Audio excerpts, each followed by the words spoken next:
Ang gabi ay bumalot sa lungsod na parabang isang makapal na ulap ng kalungkutan. Sa labas ng bintana ng lumang kapilya, sumisilip ang mga liwanag mula sa nasusunog na gusali, naglalabanan sa dilim ang alab ng apoy at ang lamig ng gabi.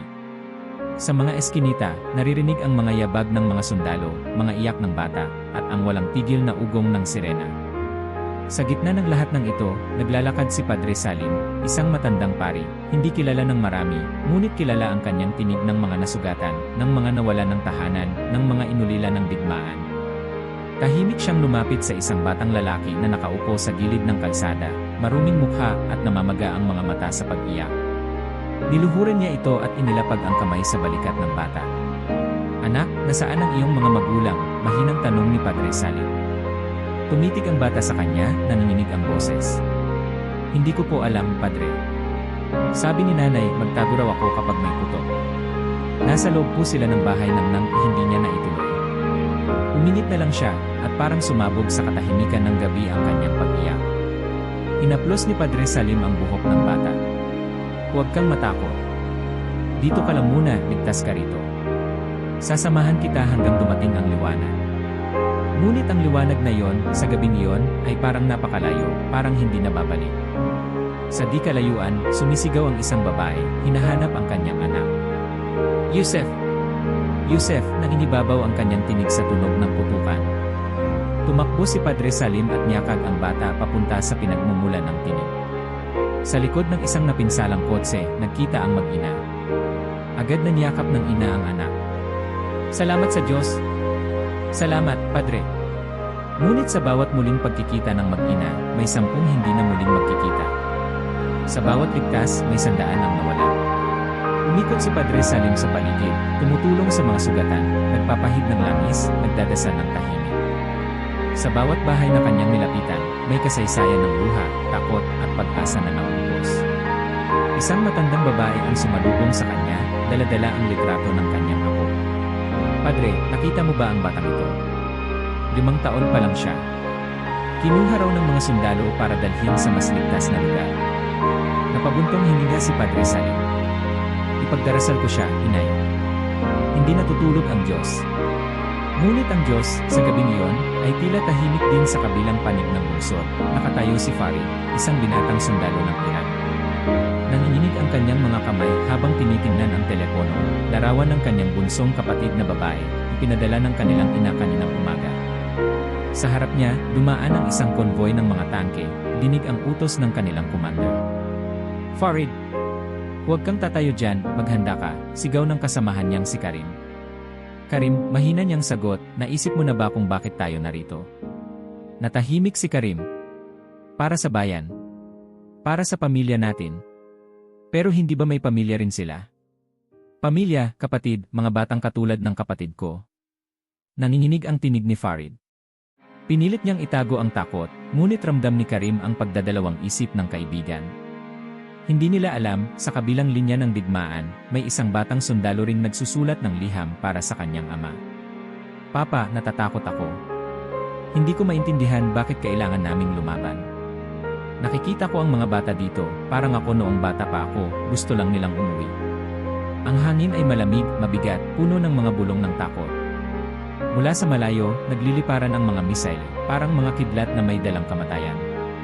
Sa bawat pagsabog, may isang tahanan na nawawala, may isang pangarap na nababasag." Bumalik si Padre Salim sa kapilya. Sa harap ng altar, may ilang kababaihan na lumuhod, nagdarasal, nagwawagayway ng rosaryo. Isang bata ang humawak sa kanyang palad, mahigpit ang kapit. "Padre, natatakot po ako. Magugunaw na po ba ang mundo?" Ngumiti si Padre Salim, kahit puno ng luha ang kanyang mga mata. "Hindi, anak. Habang may nagmamahalan, may nananalangin, hindi magwawakas ang mundo. Hindi tayo pababayaan ng Diyos." May isa pang bata, babae, lumapit sa altar. Nanginginig siya habang nagsasalita, "Padre, pwede ba akong magdasal para sa mga kaibigan ko na nasa kabilang bayan? Sabi ng mga matatanda, kaaway raw sila, pero magkaibigan kami sa eskwela." Tumango si Padre Salim. "Ang panalangin mo, anak, ay mas malakas kaysa sa bomba. Ipagdasal mo silang lahat, kaibigan mo, kaaway mo, lahat ng nangangailangan." Lumapit ang mga kababaihan, naghawak-hawak ng kamay. Sa gitna ng dilim, naroon ang liwanag ng kanilang pananampalataya. Tahimik nilang binigkas ang panalangin ng kapayapaan, bawat salita ay parang bulong sa hangin, nakikipaglaban sa putok at sigaw ng digmaan. Habang nagdarasal, pumasok sa kapilya si Isaac, isang batang sundalo ng Israel, sugatan at may dalang balita. Padre Salim, mahina niyang sabi, sa labas sunod-sunod na ang mga pagsabog. May mga bata sa kalye, nagtatago, hindi alam kung saan pupunta. Ang mga sundalo marami sa amin, gusto ng sumuko. Hindi na namin alam kung para saan ito. Lumapit si Padre Salim, tinapik ang balikat ni Isaac. Anak, hindi ka nag-iisa. Ang bawat luha mo, dinirinig ng Diyos. Pero hindi mo kailangang dalhin mag-isa ang bigat ng mundo. Tayo ay magkakapatid, kahit anong bansa, kahit anong wika. Sa labas ng kapilya, sumabog ulit ang langit sa liwanag ng digmaan. Tumakbo ang mga bata sa mga underground shelter, habang ang matatanday nagyakapan, nagdasal ng lakas ng loob. Sa bawat pintig ng puso ng tao, sumisigaw ang tanong, hanggang kailan? Kailan matatapos ang takot? Sa isang sulok ng syudad, si Sarah, isang inang Hudyo, ay nagsusulat ng liham para sa anak niyang sundalo. Mahal kong anak, huwag mong kalimutan na kahit saan ka naroroon, mahal ka namin. Hindi kita pinangarap para ipaglaban ang galit ng mundo. Sana, balang araw, matutunan ng mga tao na ang tunay na lakas ay hindi nasa bala, kundi nasa pagyakap at pagdarasal. Sa Iran, isang Muslimang ina, si Lila, ay nakatingin sa litrato ng kanyang dalawang anak, isa ay sundalo, isa ay bata pa, at umiiyak sa tahimik na kwarto. Ala, iligtas mo ang aking mga anak. Iligtas mo ang mga anak ng kaaway. Huwag mo hayaan na ang mga luha ng mga bata ang maging ugat ng bagong digmaan.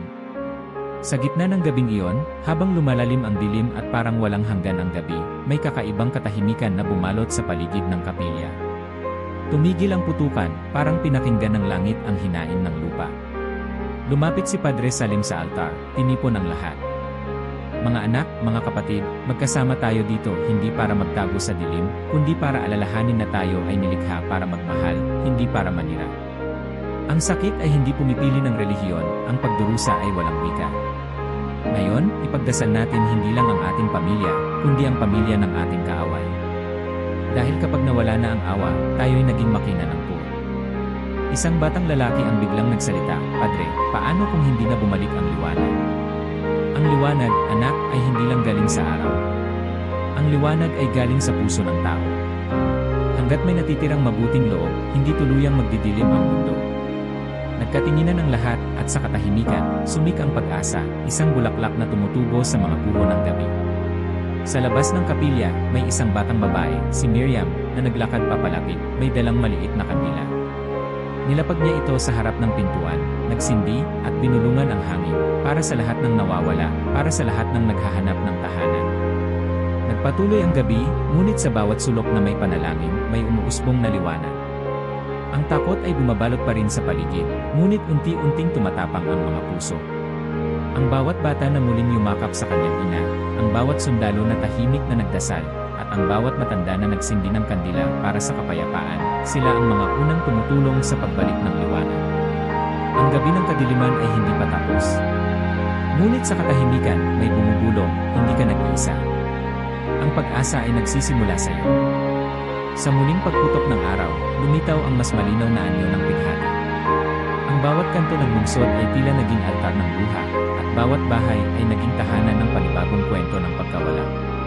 Sa pagitan ng mga abo at sirampader, may buhay pa rin kumakapit, mga bata, mga magulang, mga sundalo na pinilit maging matatag. Sa isang maliit na tahanan sa gilid ng Jerusalem, tahimik na umuugoy si Sarah sa isang silya. Mahigpit niyang yakap-yakap ang lumang kumot ng anak na si David, sundalo na ngayon ay hindi na babalik. Tumatakbo sa kanyang isip ang bawat alaala, ang tawa ng bata, ang unang hakbang, ang gabing siya'y nangakong hindi siya iiwan.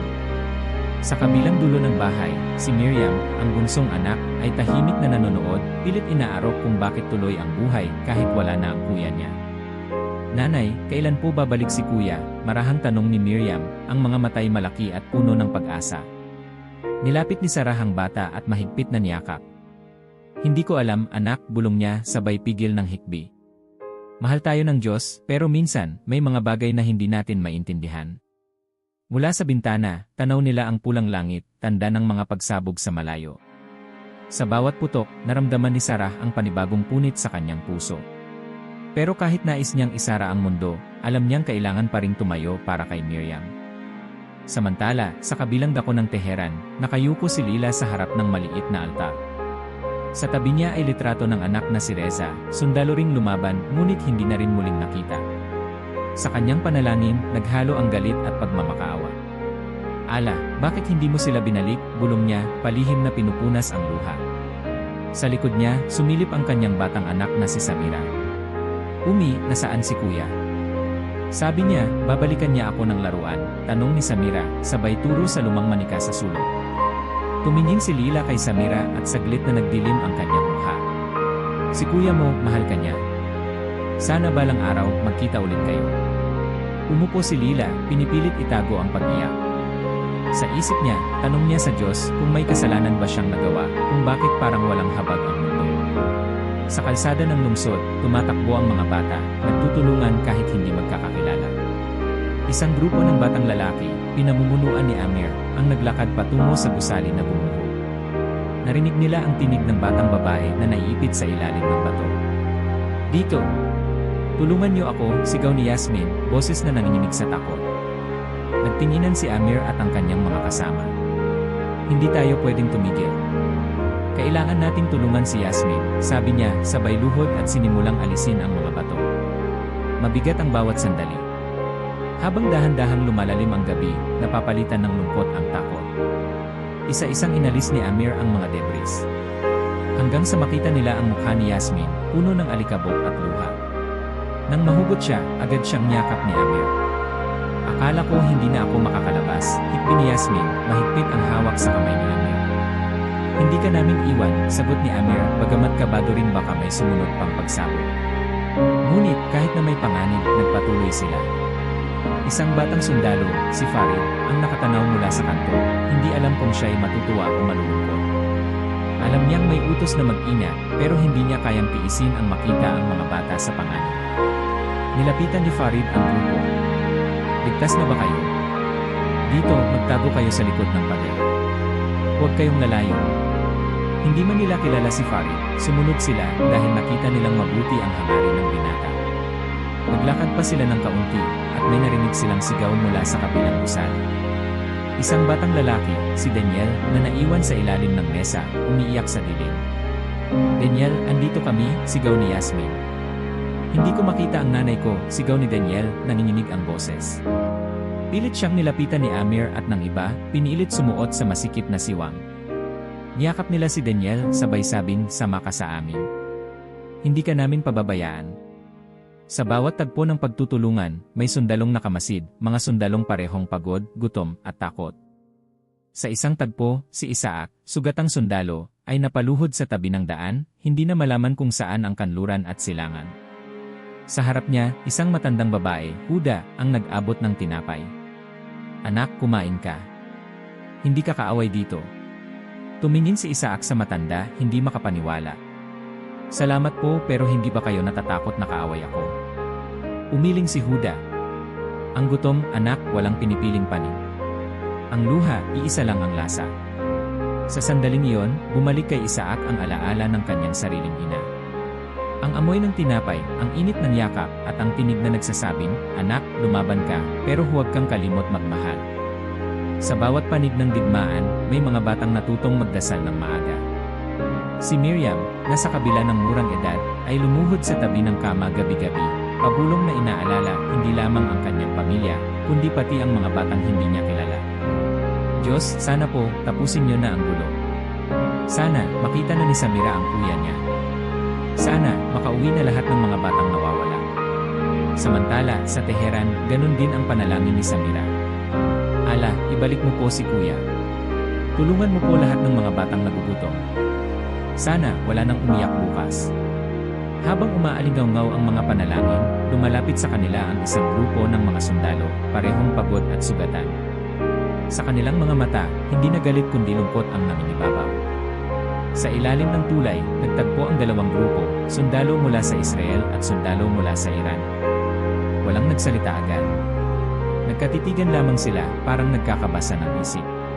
Biglang lumapit si Farid, nag-abot ng bote ng tubig kay Isaac. Para sa'yo. Pareho lang tayong tao, sabi niya, bahagyang ngumiti. Nagulat si Isaac, ngunit tinanggap ang tubig. Salamat. Hindi ko akalain na magkikita tayo ng ganito. Napangiti si Farid. Hindi ko rin akalain. Pero siguro, mas mabuti ito kaysa magpatayan tayo ngayon. Tahimik na nagpalitan ng mga tingin ang iba pang sundalo. Sa isang gilid, nagsindi ng maliit na apoy si Karim, naglabas ng tinapay, at hinati-hati para sa lahat. Kung may magtatanong kung bakit tayo nagbahagi, sabihin na lang natin, gutom ang dahilan, biro ni Karim, at nagtawanan, kahit na saglit lamang. Sumik sa paligid ang katahimikan. Naramdaman ng lahat na sa kabila ng utos, sa gitna ng gulo, hindi nila kayang limutin na tao muna sila bago maging mandirigma. Sa malayo, sumik ang liwanag ng bagong araw. Ngunit sa marami, hindi ito tanda ng pag-asa, kundi paalala na maraming nawala. Sa bawat tahanan, may ina na walang tulog, may batang walang ulam, may sundalong hindi na muling makakauwi. Isang gabi, nagtipon-tipon ng mga ina, Hudyo, Muslim, Kristiyano, sa labas ng kapilya ni Padre Salim. Tahimik silang naghawak-hawak ng kamay. Walang salita, pero ramdam ang bigat ng damdamin ng bawat isa. Alam nyo, hindi ko alam kung paano pa mabubuo ang puso ko, bulong ni Sarah. Huwag kang sumuko, sagot ni Lila, pilit na ngumiti. Habang may natitira tayong anak, dapat tayong lumaban, hindi para patayin ang anak ng iba, kundi para iligtas ang mga natitira. Napaluha ang lahat. Sa gitna ng gabi, sa ilalim ng nagbabantang panganib, narinig ang sabay-sabay na panalangin, sabay na iyak ng mga ina na parehong nawalan at parehong umaasa. Sa bawat kwento ng pagkawala, may batang natutong magsalita ng kapayapaan. Si Amir, bumalik sa gusali para kunin ang naiwang manika ni Yasmin. Bago niya ibalik, tinanong niya, Yasmin, anong hiling mo kung bukas ay magising kang walang digmaan? Umiti si Yasmin, hawak ang manika. Gusto ko lang ng araw na tahimik. Gusto kong marinig ulit ang tawa ng kuya ko. Gusto kong maglaro sa labas, walang sumisigaw, walang baril. Natahimik si Amir na patingin sa langit. Sana, dumating yung araw na yon. Habang umiikot ang kwento ng bawat ina, ng bawat bata, ng bawat sundalo, lalong luminaw na ang pighati ay hindi nalilimita sa isang lahi o relihiyon. Lumalalim ang gabi, at sa bawat pader na may bakas ng bomba, may mga guhit na ginawa ng bata, araw, bituin, at mga yakap. Habang sumasapit ang hating gabi, muling bumalik si Padre Salim sa kapilya. Isinama niya ang ilang sundalo, mga batang nailigtas, at mga ina na nawalan. Tahimik silang nagdasal. Diyos, bulong ni Sarah, bigyan mo kami ng lakas na hindi sumuko sa puot. Turuan mo kami magpatawad. Ala, bulong ni Lila, pagalingin mo ang mga puso namin. Ituro mo ang daan pabalik sa pag-asa. Para sa lahat ng bata, para sa lahat ng nawala, dasal ni Miriam, sana, bukas, may bagong kwento. Sa pagtatapos ng gabi, ang mga larawan ng pighati ay nanatiling nakaukit hindi lamang sa mga pader, kundi sa mga puso ng bawat isa. Ngunit sa pagpatak ng bawat luha, may butil ng pag-asa, at sa bawat yakap ng magkaaway, may liwanag na unti-unting bumabalot sa dilim. Habang lumalalim ang gabi at bumababa ang katahimikan matapos ang pag-iyak ng mga magulang at mga bata, muling tinipon ni Padre Salim ang mga tao sa loob ng kapilya. Nakalatag ang mga bangko, bawat isa ay nakatungo, may hawak na rosaryo, may nag-aalalang hawak ang kamay ng anak, may mga sundalong nakaupo sa likuran, tahimik na nakikinig, nagtatago ng takot at pagod. Naglakad si Padre Salim sa gitna ng kanilang mga tingin. Sa bawat hakbang niya, naramdaman niya ang bigat ng bawat tanong na hindi masambit, ang bawat panalangin na pilit tinatago ng takot. Tumayo siya sa harap ng altar, kinuha ang Biblia, at tiningnan ang lahat, isa-isa. Mga anak, mga kapatid, malumanay niyang simula, ang gabi ay tila walang katapusan. Marami sa atin nagtatanong, nasaan ang Diyos? Bakit niya hinayaang magdusa ang mga inosente? Paano tayo makakalimot at magpatawad kung bawat sugat ay sariwa pa? Tahimik ang lahat. Sa likuran, napatingin si Isaac, sugatang sundalo. Sa tabi niya, si Farid, nanlilimahid at tahimik, tila handa ng umiyak. Sa harap, naghawak-hawak ang mga kamay ng mga nanay, nakapikit, nagdarasal ng gabay. Nagpatuloy si Padre Salim. Noong panahon ni Kristo, maraming galit at puot. Ngunit nang siya'y nilapitan ng mga tao, hindi siya nagtanim ng galit. Hindi niya ipinagkait ang pagpapatawad kahit doon sa humatol at nanakit sa kanya. Sabi ng Panginoon, Ama, patawarin mo sila sapagkat hindi nila alam ang kanilang ginagawa. Napatingin si Sarah kay Lila, ang mga palad nila ay magkahawak. Sa kanilang mga mata, mababasa ang tanong, kaya ba natin gawin yon sa kabila ng lahat ng sakit? May nagtatanong, muling sabi ni Padre Salim, Padre, paano kung hindi pa sila nagsisisi? Paano kung inuulit pa rin nila ang kasalanan? Dapat ba nating patawarin? Nagtaas ng kamay si Isaac, nanginginig ang boses. Padre, paano kung pinatay nila ang pamilya mo? Paano kung tinanggal nila ang bahay mo, kinabukasan mo? Hindi ba't normal lang na magalit? Isaac, anak, sagot ni Padre Salim, nilapitan siya, walang masama sa pagdaramdam. Normal na masaktan, na maghanap ng hustisya. Pero ang tanong, hanggang kailan mo dadalhin ang puot? Hanggang kailan mo papasanin ang bigat ng galit? Ang tunay na lakas ay hindi ang gumanti, kundi ang magpatawad kahit hindi madaling gawin. Napatungo si Isaac, at sa tabi niya, napaluha si Farid. Tumayo si Farid, bumulong, sa totoo lang, Padre, minsan naiisip ko, wala nang saysay ang panalangin. Ang dami ko nang naranasan.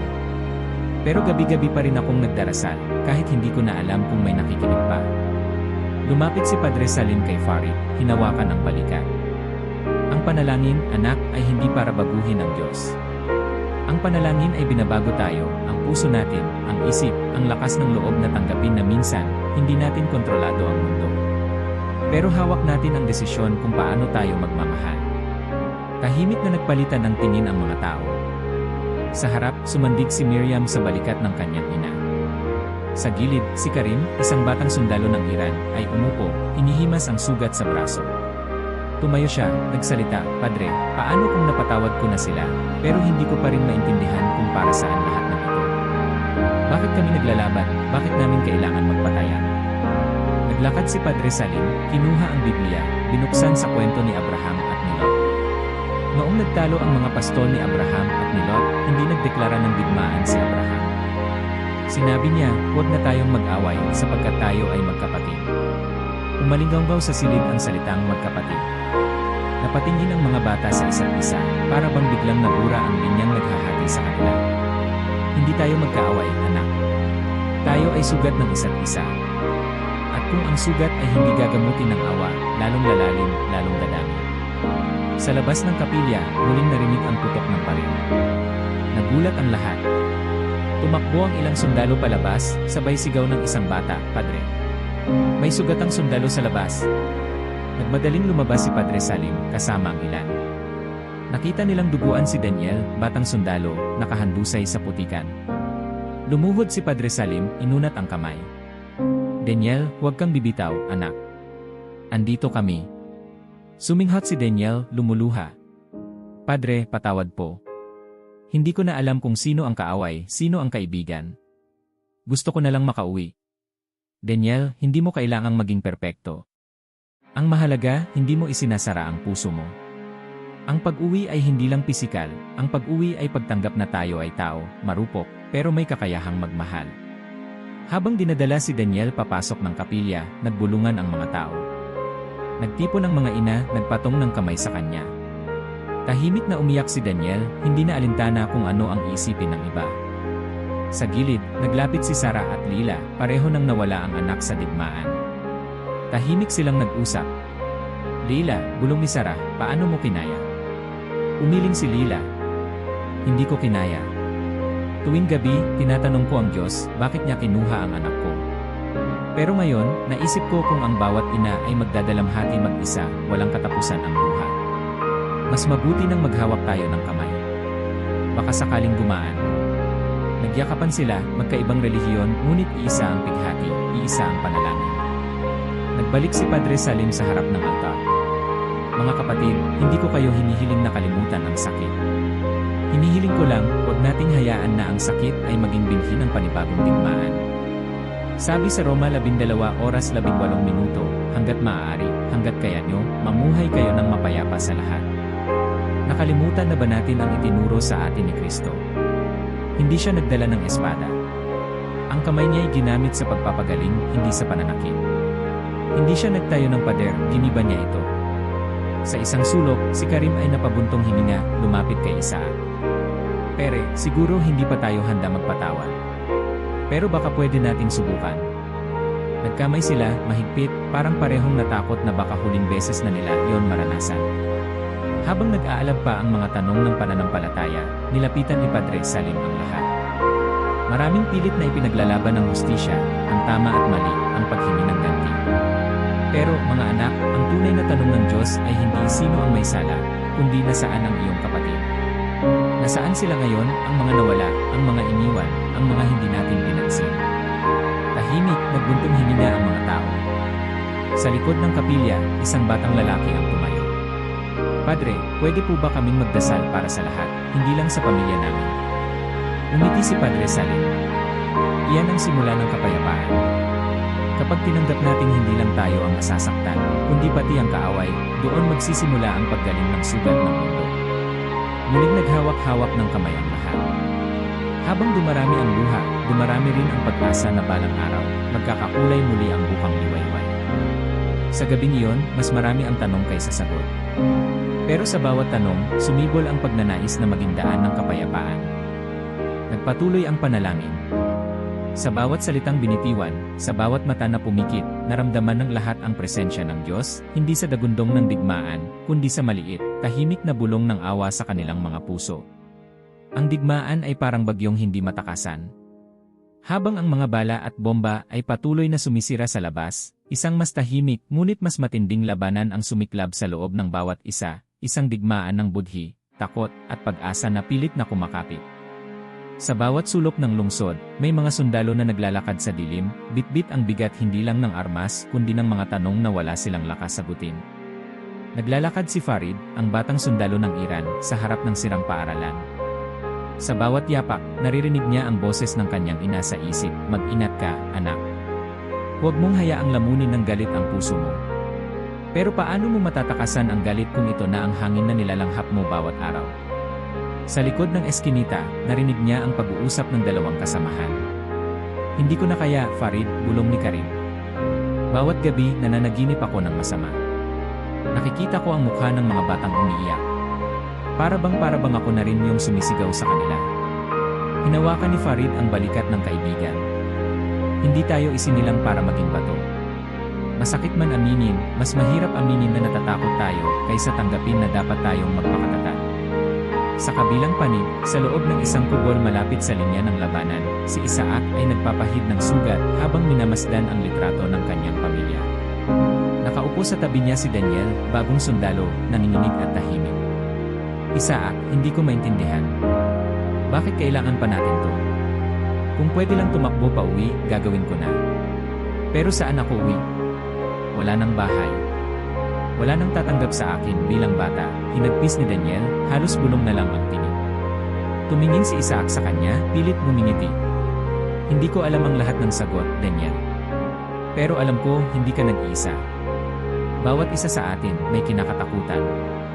Pero kahit isang gabi pa, subukan nating magpatawad, hindi lang sa iba, kundi sa sarili." Mula sa labas, naririnig ang mahinang pag-iyak ng isang batang babae. Si Miriam yun, nakadungaw sa bintana, pinagmamasdan ang mga bituin habang nagdarasal ng mahina. Lumapit ang kanyang ina, si Sarah, umupo sa tabi niya. "Miriam, anong iniisip mo?" mahinang tanong ni Sarah. "Bakit po ang mga matatanda, galit agad ang sagot pag may sumasakit? Bakit po hindi na lang mag-usap, gaya natin ni Nina?"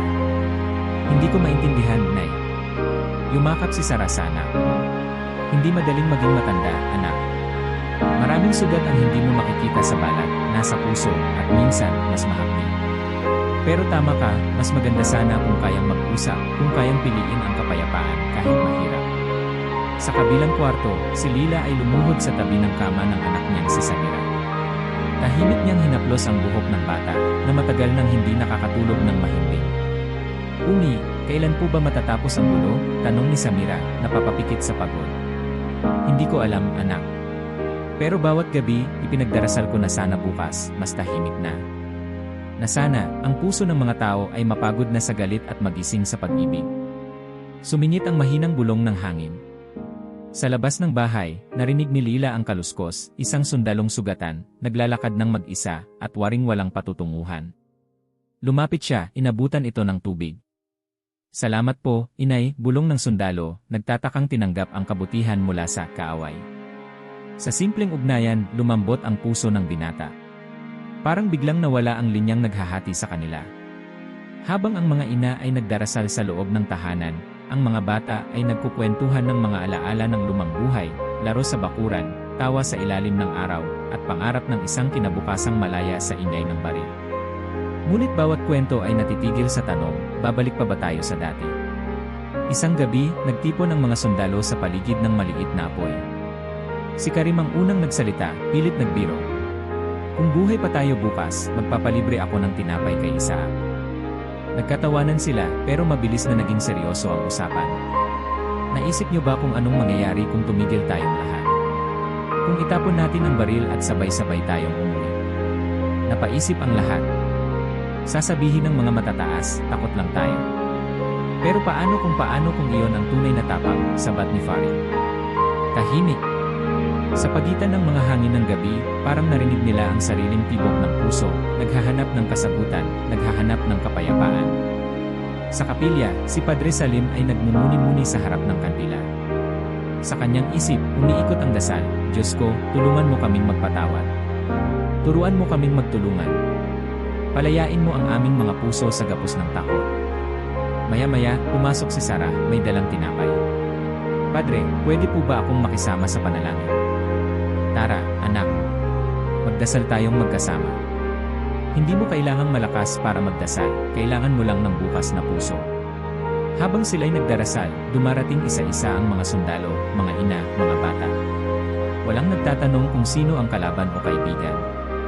Sa katahimikan ng panalangin, natunaw ang mga pader ng galit at takot. May batang lalaki, si Amir, lumapit kay Samira at Miriam. Gusto niyo po maglaro ng taguan? Tanong ni Amir, mahinang ngiti ang alok. Nagkatinginan sina Miriam at Samira sa katumango. Sige, pero dapat magtago tayo kasama si Kuya Isaac para ligtas. Napatawa si Isaac, tumango at hinila sina Daniel at Farid para sumali. Sa unang pagkakataon sa matagal na panahon, narinig ulit ang tawa ng mga bata sa loob ng kapilya. Ang mga sundalo, nanood mula sa gilid, natutunang umiti kahit saglit. Sa simpleng larong iyon, naalala nilang lahat na minsan din silang naging bata, at na minsan, sapat na ang tawa at laro para makalimot ng takot. Habang patuloy ang laro, may batang sumigaw, taya, sabay takbo palayo, at muling nagkatawanan. Sa labas, kahit umuulan ng gulo, ang kapilya ay naging tahanan ng maikling kapayapaan. Sa pagtatapos ng gabi, tumayo si Padre Salim sa gitna, sumulyap sa bawat isa. Alam niyo ba, ang digmaan ay hindi lang nangyayari sa labas. Mas mahirap ang labanan dito, sa loob ng ating mga puso. Tuwing tayo ay nagdadalawang isip, tuwing tayo ay natatakot, tuwing pinipili nating manahimik imbes na umunawa, doon nagsisimula ang tunay na digmaan. Naglakad siya palapit sa pinto ng kapilya, binuksan ito, at pinatigil ang lahat. Halina kayo, sumama kayo sa akin. Lumabas sila, sumalubong sa malamig na hangin ng gabi. Sa ilalim ng buwan, naghawak-hawak ng kamay ang mga sundalo, mga bata, mga ina. Tahimik silang tumingala, nagdasal ng walang salita, bawat isa ay nag-aalay ng sariling laban sa puso. Habang hinahampas ng malamig na hangin ang kanilang mga mukha, napagtanto nilang lahat na ang paghilom ay hindi nagsisimula sa pagwawagi sa labas, kundi sa pagtanggap ng sariling takot, sa pagpili ng kapayapaan kahit hindi ito madali, sa pagpapanatili ng liwanag kahit puro dilim ang paligid. At habang bumabalik sa kapilya ang bawat isa, may bagong lakas ang kanilang mga hakbang, hindi dahil tapos na ang digmaan, kundi dahil may panibagong pag-asa na maaari nilang simulan, una sa kanilang sariling puso. Sa katahimikan ng gabi, habang patuloy na bumubulong ang hangin ng digmaan sa labas ng kapilya, namuo ang isang kakaibang lakas sa loob. Ang mga tao'y nagsisiksikan, magkakalapit, waring hinahanap ang liwanag ng isang kwento na kayang sumalba sa kanila sa gitna ng dilim. Naramdaman ni Padre Salim na ito ang tamang sandali upang ilapit ang lahat hindi lamang sa isa't isa, kundi sa mga ugat ng kanilang pananampalataya at pag-asa. Umupo siya sa harap ng altar, pinatabi ang ilan sa mga bata, at tinawag ang mga ina at sundalo. Lumapit kayo, mga anak. May mga kwento akong gustong ibahagi, mga kwentong mas matanda pa sa ating mga sugat, mga kwento ng pagpatawad sa gitna ng kawalang pag-asa. Tahimik na naupo si Miriam sa tabi ni Padre Salim. Tumabi si Amir, si Isaac, at si Farid, sabay ng ilang ina na may bitbit na rosaryo. Ang ibang mga sundalo ay nag-abot ng tinapay sa mga bata, tahimik na palatandaan na, kahit saglit lang, may lugar para sa kabutihan. Alam niyo ba kung sino sina Abraham at Lot? Tanong ni Padre Salim, tinig na parang bulong pero ramdam sa buong kapilya. Nagtaas ng kamay si Daniel, mahina ang tinig. Sila po yung magpinsan na naghiwalay ng daan. Ngumiti si Padre Salim. Tama, anak. Si Abraham at Lot, magkamag-anak, magkasama sa hirap at ginhawa. Dumating ang panahon na nag-away ang kanilang mga pastor. Pwede sana silang magpatayan, pwede sanang manaig ang inggit at galit. Pero hindi yon ang nangyari. Sabi ni Abraham, huwag na tayong mag-away. Tayo ay magkapatid. Pinili nilang maghiwalay ng mapayapa at parehong pinagpala ng Diyos. Tahimik ang mga nakikinig. Tumingin si Sarah kay Lila, parang may bagong pag-unawa. Si Farid, na matagal nang tinitimpi ang galit, napabuntong hininga. Padre, paano kung hindi laging may handang umunawa, gaya ni Abraham? Tanong ni Isaac, naglalaro sa kamay ang lumang tinapay. Hindi nga madali, anak. Pero hindi imposible, sagot ni Padre Salim. May isa pang kwento ni Jonas, ang propetang tumakbo mula sa utos ng Diyos. Pinapunta siya sa Nineveh para magbabala, pero tumanggi siya. Ayaw niyang magbago ang mga tao roon. Gusto niyang maparusahan sila. Pero ang Diyos, mas matatag pa sa kanya. Nang magsisi ang mga tao ng Nineveh, pinatawad sila ng Diyos. Si Jonas, nagtampo, umupo sa ilalim ng punong kahoy, at inantay ang kapahamakan. Pero pinili pa rin ng Diyos ang awa kaysa paghihiganti. Napatingin si Miriam kay Samira, hinawakan ang kamay. Parang mas mabuting magpatawad kaysa magtago sa galit, bulong ni Miriam. Tumango si Padre Salim. Ang galit, anak, parang apoy, akala mo nagbibigay lakas, pero ang totoo, unti-unting inuubos ang puso. Kapag ang isang tao, pinili ang kapatawaran, pinalalayan niya ang sarili mula sa apoy. Habang nagtutuloy ang gabi, nilapitan ni Karim ang grupo, bitbit ang lumang kwintas na bigay ng kanyang ama. Padre, may kwento pa po ba kayo tungkol kay Pedro? Yung alagad ni Kristo. Ngumiti si Padre Salim. Ah, si Pedro. Noong gabing ipagkanulo si Kristo, hinuli siya ng mga sundalo. Binunot ni Pedro ang espada, handang ipagtanggol ang kanyang guro. Ngunit sabi ni Kristo, itago mo ang iyong espada. Hindi ito ang daan. Si Kristo, hindi siya lumaban gamit ang armas. Pinili niyang patawarin, pinili niyang yakapin, kahit ang mga nagpakasakit sa kanya. Tahimik ang lahat, ramdam ang bigat ng kwento. Nagdikit-dikit ang mga balikat ng mga ina at sundalo, parang biglang lumambot ang mga dibdib. Padre, tanong ni Lila, mahina ang tinig, kaya ko bang patawarin ang kumuha sa anak ko? Hindi ko alam kung anong anyo ng mukha niya, pero gabi-gabi ko siyang kinamumuhian. Nilapitan ni Padre Salim si Lila, dahan-dahang hinawakan ng kamay. Ang kapatawaran, anak, hindi laging biglaan. Minsan, parang sugat na matagal bago maghilom. Pero ang bawat pagsubok na magmahal, kahit hindi perpekto, ay hakbang palayo sa kadiliman. Sa isang sulok, si Isaac ay nagkunwaring matapang, pero namuo ang luha sa mga mata. Kung kaya ni Pedro, kung kaya ni Jonas, baka kaya ko ring subukan. Nagpalakpakan ng marahan ang ilan sa mga bata, parang may naipong tapang sa kanilang maliit na palad. Ako po, gusto ko na lang maglaro kasama sina Amir at Samira, kahit magkaibang wika kami, sabi ni Miriam, ngiti ang alok. Naglapit ang mga bata, naglaro ng piko, nagpalitan ng kwento, hindi na mahalaga kung sino ang dati nilang tinuring na kaaway. Sa bawat tawa ng bata, parang humihilom ang sugat ng mga ina. Sa bawat hikbi ng pag-alaala, parang dumadami ang liwanag sa loob ng kapilya. Nang humupa ang saya ng laro, bumalik ang mga tao sa paligid ni Padre Salim. Mga anak, ang mga kwento ng nakaraan ay hindi lang para alalahanin. Ang mga ito'y paalala na ang tao, gaano man kalalim ang sugat, kayang magsimula muli. Gaano man kabigat ang galit, kayang palitan ng awa. May lumapit na binatang sundalo mula sa labas, may dalang balita, Padre, tahimik ang gabi sa labas. Parang nag-aalangan ang bawat panig. Hindi alam kung susugod o hihinto. Ngumiti si Padre Salim. Baka, anak, naramdaman ng lahat ang pagod. Baka, unti-unti, nagsisimula na ang pagkauhaw sa kapayapaan. Tahimik na nagdasal ang lahat. Ang mga kamay sabay-sabay na naghawak. Sa bawat paghinga, parang may nagbabagong himig ang gabi. Lumapit si Sarah kay Lila, binulungan, subukan nating magdasal para sa mga anak ng bawat isa. Tumango si Lila, at sa unang pagkakataon, nagdasal siya hindi lang para sa sarili kundi para sa lahat ng nawala, maging kaibigan o dating tinuring na kaaway. Sa pagtatapos ng gabi, lumapit si Padre Salim sa bintana, tinanaw ang mahabang dilim ng lansangan. Ang nakaraan, mga anak, ay puno ng sakit. Pero nasa ating mga kamay kung pipiliin nating ulitin ang kasaysayan ng galit o simulan ang bagong kwento ng awa. Sa malayo, nagliwanag ang munting kandila na iniwan ng bata sa harap ng kapilya. Sa simpleng liwanag na yon, nakita ng lahat ang tunay na pag-asa, na sa gitna ng pagkawala, sa harap ng sugat at luha, ang pagkakaisa at kapatawaran ay palaging posible, kahit ilang ulit pa tayong madapa at masaktan. Sa gabing iyon, bago tuluyang mapagod ang lahat, tahimik na sumabay sa hangin ang isang panalangin. Diyos, bigyan mo kami ng lakas na laging alalahanin na kami ay magkakapatid, kahit ilang ulit pa kaming masugatan. Amen. Tahimik ang gabi, ngunit ang hangin ay puno ng mga bulong, mga panalangin, mga paghingi ng tawad, at mga dasal na sana'y dumating ang liwanag. Sa loob ng kapilya, nagtipon-tipon ang mga tao, ramdam sa bawat mukha ang pagod, ngunit may kinikimkim na panibagong pag-asa. Sa gitna nila, nakatayo si Padre Salim, matahimik ngunit matatag ang tinig. Mga kapatid, simula niya, oras na para piliin ang bagong daan. Hindi ko kayo tatawagin sa labas para magmartsa ng galit. Tatawagin ko kayo para mag-ayuno, hindi ng tinapay, kundi ng buo. Ipagpalit natin ang sumpa sa panalangin, ang sigaw sa katahimikan, ang pagdududa sa pag-asa. Bawat tahanan, bawat puso, gawing altar ng kapayapaan. Napatigil ang lahat. Ang mga sundalo, may halong kaba at pagdududa, ngunit naramdaman nilang malalim ang panawagan.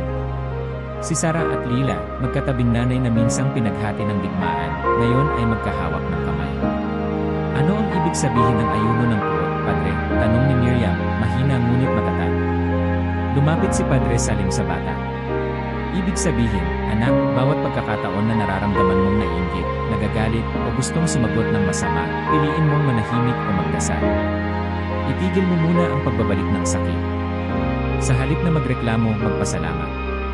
Sa halip na magduda, magtiwala. Sa halip na sisihin ng iba, unawain mo sila. Naglakad siya papunta sa pinto ng kapilya, binuksan ito at tinawag ang lahat. Sumama kayo. Gawin natin ang bawat bahay na maliit na simbahan ng pagbabago. Unang sumunod si Lila, bitbit ang maliit na kandila. Padre, magdadala ako ng liwanag sa amin. Bawat gabi, magsisindi kami ng kandila para sa lahat ng nawala at sa lahat ng hindi pa nakakauwi. Sumunod si Sarah, dala ang tinapay at asin. Araw-araw, maghahatsyan kami ng tinapay, kahit kanino, kahit hindi kakilala. Para matuto ulit ang puso kong magbigay, hindi lang maghintay. Sa labas ng kapilya, dumagsa ang mga sundalo, tinanggal ang mga helmet at iniabot sa Padre. Padre, pagod na kami sa galit. Hindi namin alam kung paano magsimula. Pero gusto naming subukan. Nilapitan ni Padre Salim ang grupo, isa-isa niyang tinapik ang mga balikat nila. Hindi mo kailangang maging bayani para magbago, anak. Minsan, ang pinakamalaking lakas ay ang aminin na pagod ka na sa digmaan. Nagtipon ang mga tao sa gitna ng plaza, may dalang kandila, rosaryo, at mga bulaklak. Walang musika, walang palakpakan, tanging katahimikan at damdamin ng bawat isa. Sa gitna ng madilim na gabi, pinatay nila ang lahat ng ilaw at nagsindi ng tig-iisang kandila.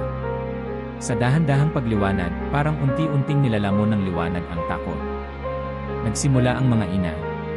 Si Lila at Sarah, nagsalita ng panalangin.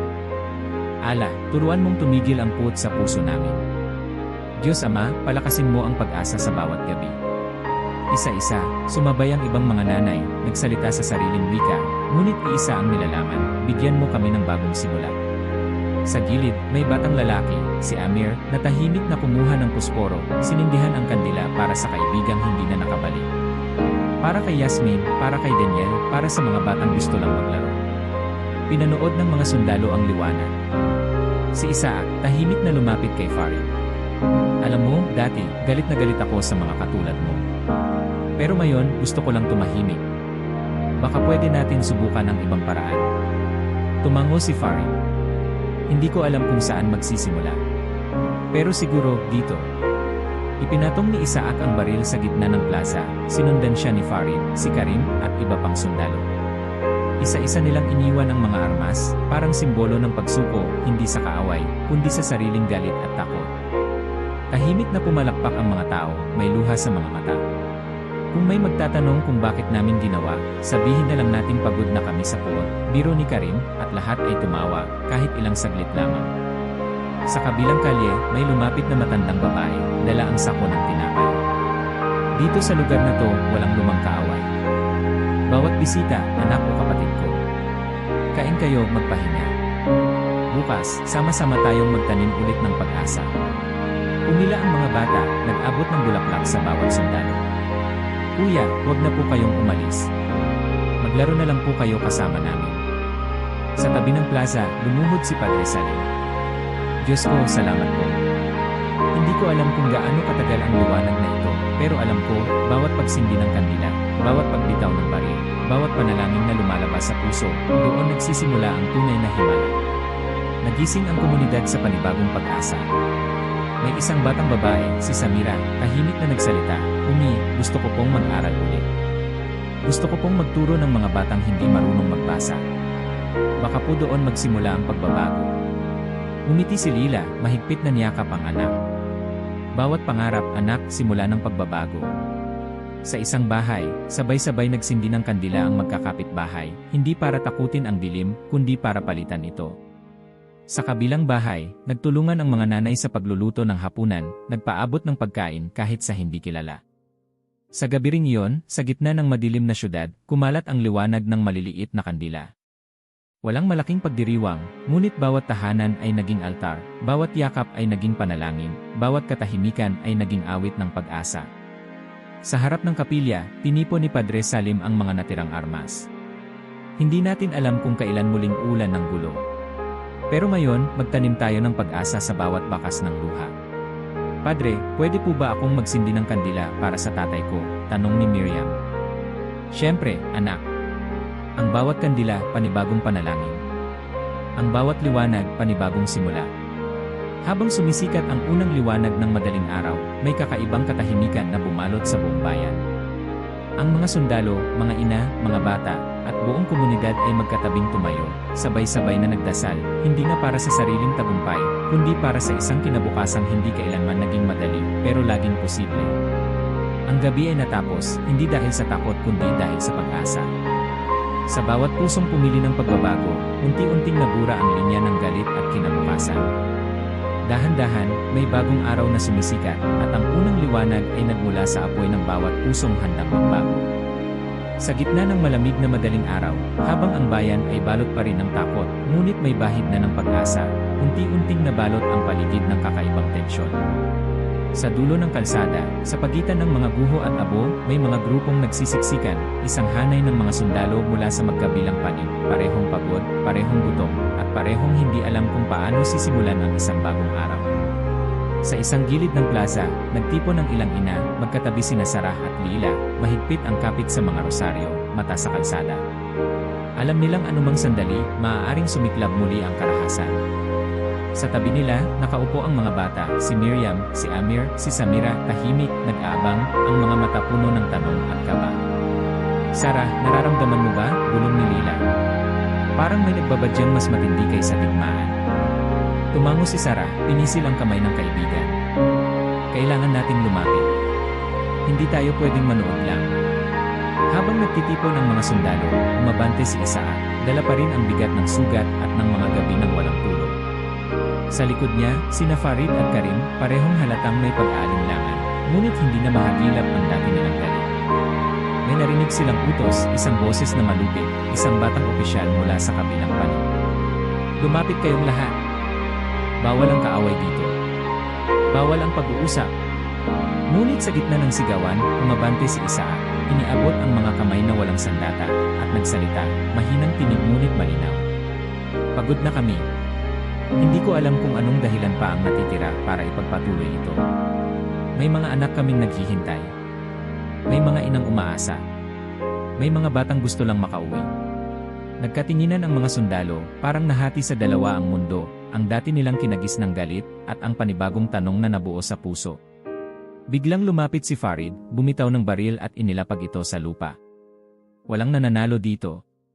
Lahat tayo talo. Nag-umpisang magbulungan ang iba. Si Karim, na dating mabilis magtaas ng boses, ngayon ay napatingin kay Isaac. Kung pwede lang tayong umupo, mag-usap at kalimutan ang lahat ni. Sa di kalayuan, narinig ang pagtakbo ng mga paa. Si Miriam, hawak si Amir at si Samira, lumapit sa gitna ng mga sundalo. Tama na po. Ayaw na naming magtago, ayaw na naming matakot, sigaw ni Miriam, nanginginig ngunit matatag ang tingin.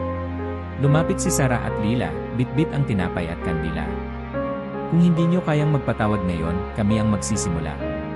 Halina kayo, anak, dito sa amin, bulong ni Sarah, niyakap sina Isaac at Farid na parang sariling mga anak. Tahimik ang lahat. Ang mga bata ay naghawak-hawak ng kamay, ang mga ina ay nagpatong ng palad sa balikat ng bawat sundalo. Sa pagitan ng kabog ng puso, narinig nila ang bulong ni Padre Salim mula sa likod ng grupo, hindi malakas, ngunit ramdam ng lahat. Ang tunay na lakas ay hindi sa pagsigaw, hindi sa pagputok ng baril, kundi sa unang yumuko, unang magsabi ng patawad. Isang matandang sundalo, si Eli, lumapit sa gitna. Dahan-dahan niyang nilapitan si Karim at inabot ang kamay. Anak, marami na akong ginawa sa buhay ko na hindi ko ipinagmamalaki. Pero ngayon, gusto kong simulan sa pagtanggap ng pagkakamali. Patawarin mo ako. Hindi agad nakakibo si Karim. Nangingilit ang luha sa kanyang mga mata, ngunit nilapitan din niya si Eli, niyakap ng mahigpit. Lahat tayo may kasalanan.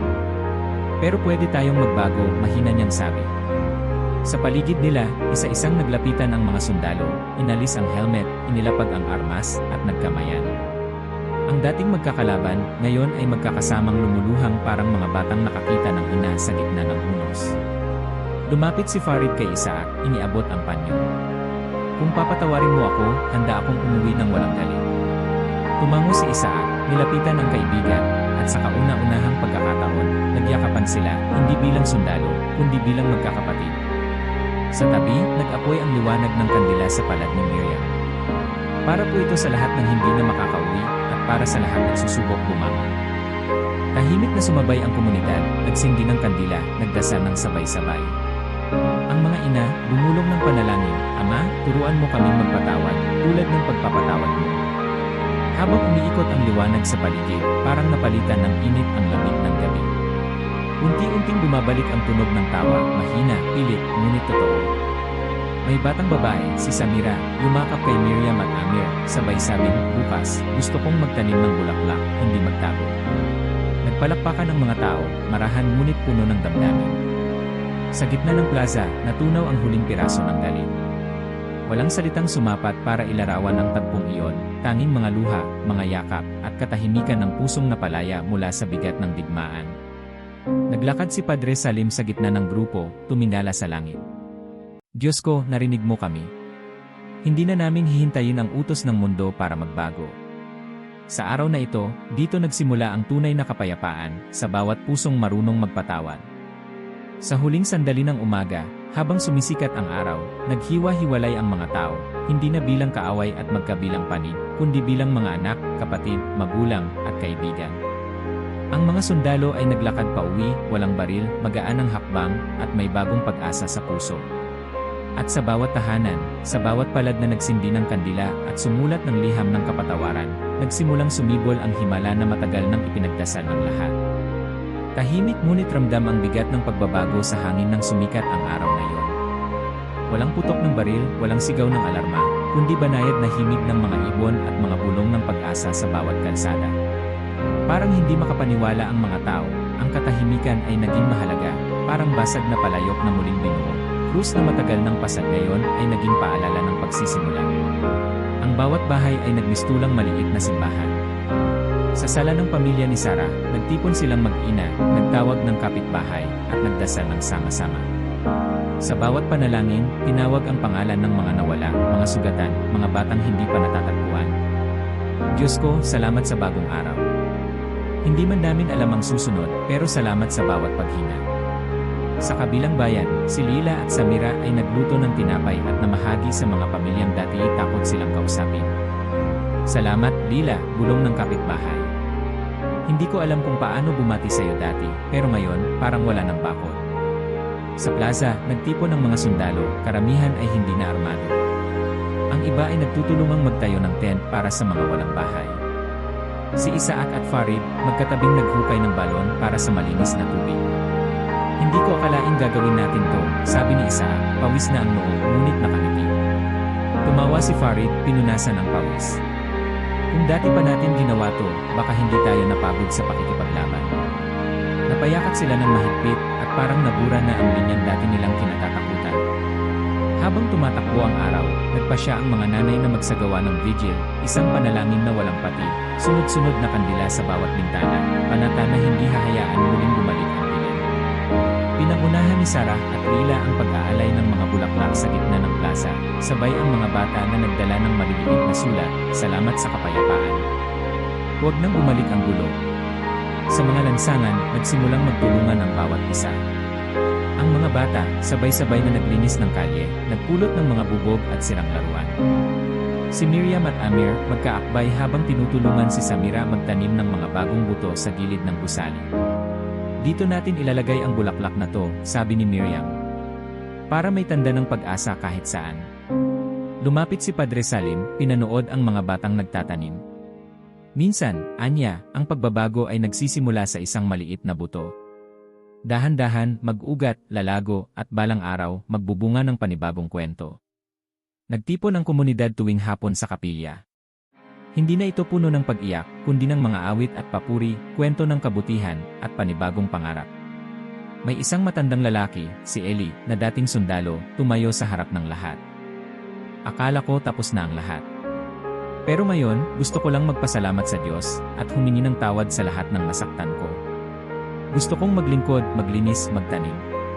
Kahit ano, basta hindi na ako muling humawak ng baril." Nagpalakpakan ng lahat at isa-isang lumapit kay Eli, inabot ang kamay, niyakap siya. Ang dating matitigas na puso, ngayon ay nabiyak ng liwanag ng pagkakaibigan. Sa bawat bahay, may maririnig na bulungan ng panalangin. "Ama namin, salamat po. Sana po'y huwag na kaming bumalik sa dati. Turuan mong magpatawad ang bawat puso." Ang mga bata ay gumuhit ng mga araw at bituin, isinabit sa bintana, sumulat ng pangakong, "Ako'y magiging kaibigan ng lahat." Sa gabi, muling sumik ang vigil sa plaza. Nagdala ng mga bulaklak si Lila at Sarah, sabay yakap sa isa't isa. "Maraming nawala, Lila," bulong ni Sarah, "pero kahit papaano, may bumalik ang tapang, ang tiwala, ang pag-asa." "Hindi madali, Sarah. Pero tingnan mo sila, ang mga bata, ang mga sundalo, ang bawat tahanan. Lahat nagbabago," sagot ni Lila. Habang binabantayan ni Padre Salim ang mga nagdadasal, nilapitan siya ni Miriam. "Padre, paano natin malalaman kung talagang tapos na ang gulo?" "Walang makakatiyak, anak," sagot ni Padre Salim, banayad ang tingin. "Pero bawat araw na pumipili tayong magdasal, tumulong, at magmahal, doon nagsisimula ang tunay na kapayapaan." Mula sa gilid ng plaza, sumigaw si Karin. "Halina! Sama-sama tayong magtanim."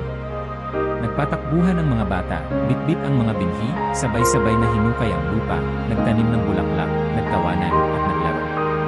Sa tapat ng simbahan, nagsabit si Samira ng papel, ang araw na ito ay simula ng pag-asa. Habang pinagmamasdan ng lahat ang kanilang mga ginawa, parang may himig na nagmumula sa hangin, awit ng pasasalamat, ng pagbangon, ng panibagong simula. Ang bawat guho ay pininturahan ng bagong kulay, ang bawat sugat, kahit hindi pa ganap ang paghilom, ay nilapatan ng lambing ng bagong pag-asa. Lumalim ang gabi, ngunit sa bawat bintana, sa bawat tahanan, may kandilang nagmiminas, tanda ng pangako, hindi muling hahayaang manaig ang dilim.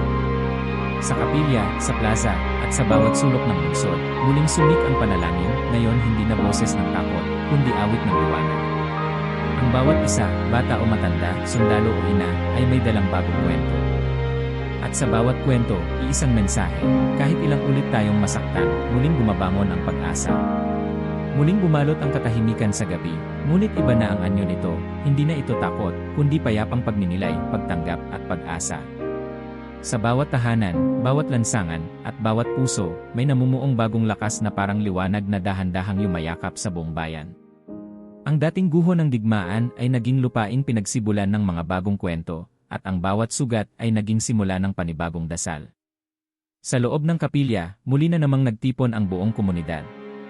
Ngayon, walang pagkakahati, mga sundalo at ina, bata at matanda, magkaibang lahi, magkaibang relihiyon.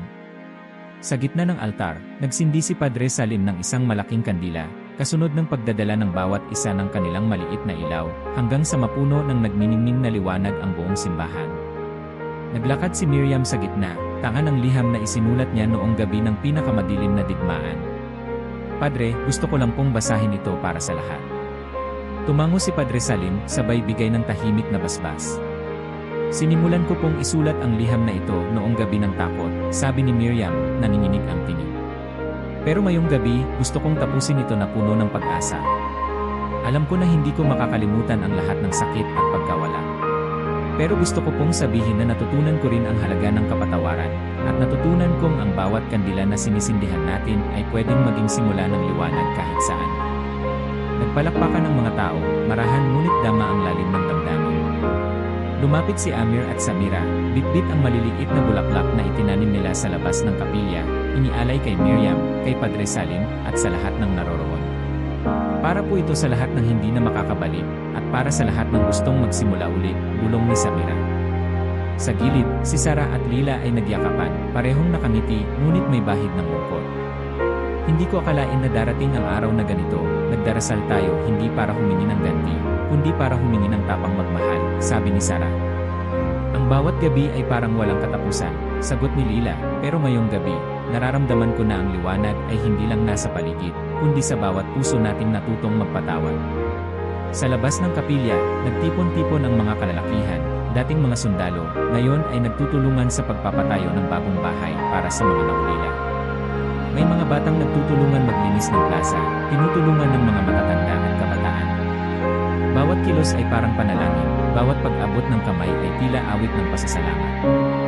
Dumaan si Padre Salim sa mga grupo, tahimik na binabasbasan ng bawat isa. Hindi ako pagod magdasal para sa inyo. Hindi ako mapapagod maniwala na ang bawat tao ay may kakayahang bumangon. Amen sa bawat yakap, amen sa bawat patawad, amen sa bawat bagong simula.